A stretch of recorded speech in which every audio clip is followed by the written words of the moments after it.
Into the Badlands is a genre-bending martial arts series very loosely based on the classic Chinese tale Journey to the West. In a land controlled by feudal barons, Badlands tells the story of a great warrior and a young boy who embark on a journey across a dangerous land to find enlightenment. And as excited as we are about the new season of Into the Badlands, the show creators have been quiet on social media about it.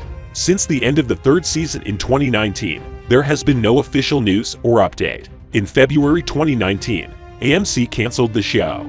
They did not renew the contract for the fourth season. As of April 2022, we can only confirm that AMC has canceled the series. The reason of cancellation is very simple. The actors of the series are busy with other movies and TV series. I made a video which I recommend you guys series similar to Into the Badlands you can find in the description below and in the first comment. And in this video I will show you a list of 10 facts related to the show and the cast members maybe you didn't know about it. So without any further ado, let's get started. Into the Badlands was Oliver Stark's second attempt to break into US television. It's difficult to imagine that Stark planned it hard to get noticed by Hollywood. But as it turns out, this actor wasn't successful the first time he tried.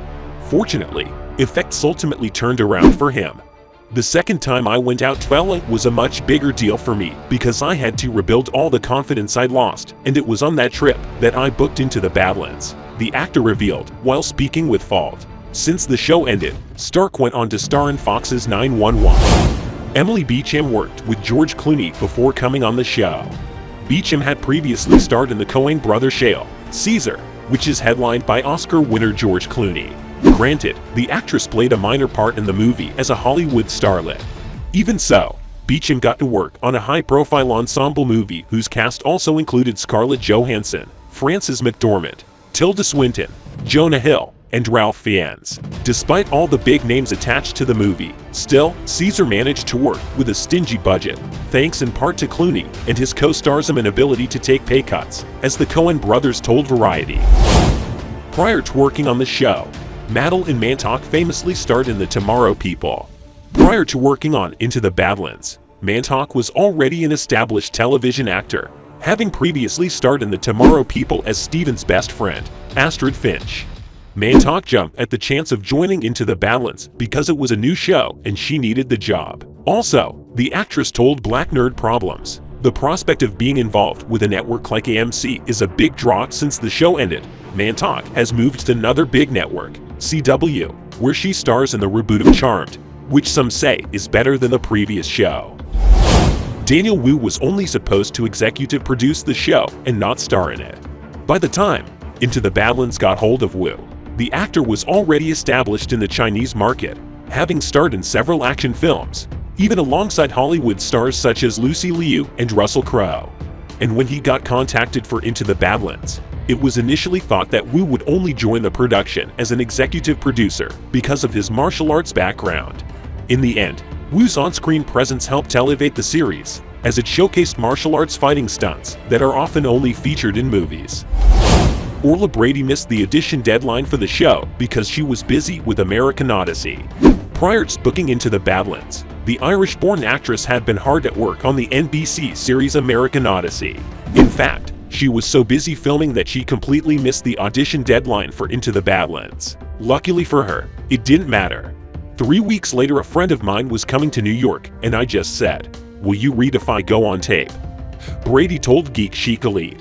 They hadn't found anybody in the first round, and when the casting director saw my tape, she told me anyway. She just thought, "That's Lydia. That's her." Daniel Wu's career started with a commercial. Having studied architecture, you can say that Wu stumbled into acting by chance. As it turns out, he was visiting Hong Kong, watching the handover to China from British rule when fate intervened. And it all happened because Wu went broke. Halfway through that trip I had run out of money, the actor recalled while speaking with CGM. Then one night I was at a bar with some friends, and some girl approached me and asked if I wanted to be in a TV commercial. That commercial paid Wu $4,000. It also led to his first feature film. Orla Brady is a huge fan of Frozen. Perhaps what many don't realize about Brady is that she is a huge fan of Disney's Frozen, which is arguably the best Disney animated film to come out in 2010. It also happens to be one of the highest grossing Disney princess films of all time. I would love to have had something like Frozen when I was a kid. the actress remarked while speaking with Irish Times. But there were no female characters you could identify with. At the moment, it doesn't appear that Brady will be dabbling in animation anytime soon, though. Sarah Bolger starred in TV shows and films before joining Into the Badlands. Bolger already had quite an extensive career long before she signed on to star in Into the Badlands. Prior to the show, Bolger had starred in the critically acclaimed series, The Tudors, as Mary Uter. Years later, the actress also portrayed Princess Aurora in the ABC series Once Upon a Time. Aside from working on television, Bolger also took on a number of film roles, including in The Spiderwick Chronicles and The Lazarus Effect with Olivia Wilde.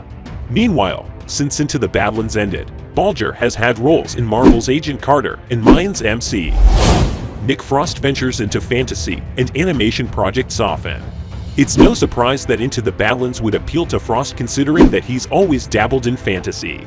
In fact, Frost has starred in movies such as his own film Shaun of the Dead, as well as Attack the Block and The Huntsman, Winter's War. Frost has also been lent his voice to several animated films and series. Early on in his career, Frost worked on The Adventures of Tintin and Ice Age, Continental Drift, which belongs to one of the most successful animated film franchises of all time. Later on, Frost followed these up with The Boxtrolls and Netflix's Three Below, Tales of Arcadia. Ioannides was known for her work on Parenthood prior to joining the Into the Badlands cast. Just like some of the Into the Badlands cast members, Ioannides was also no stranger to television by the time she booked a part on the AMC show. In fact, the actress famously starred on the NBC series Parenthood as Dylan Jones. And since the show was a drama, it didn't prepare the Ioannides for the intensity of working on Into the Badlands. That first training camp was such a shock and one of the hardest things I've ever done, she told the TV Junkies. I've never sweat much. Thanks for watching the video guys, and I hope I will see you in the next video.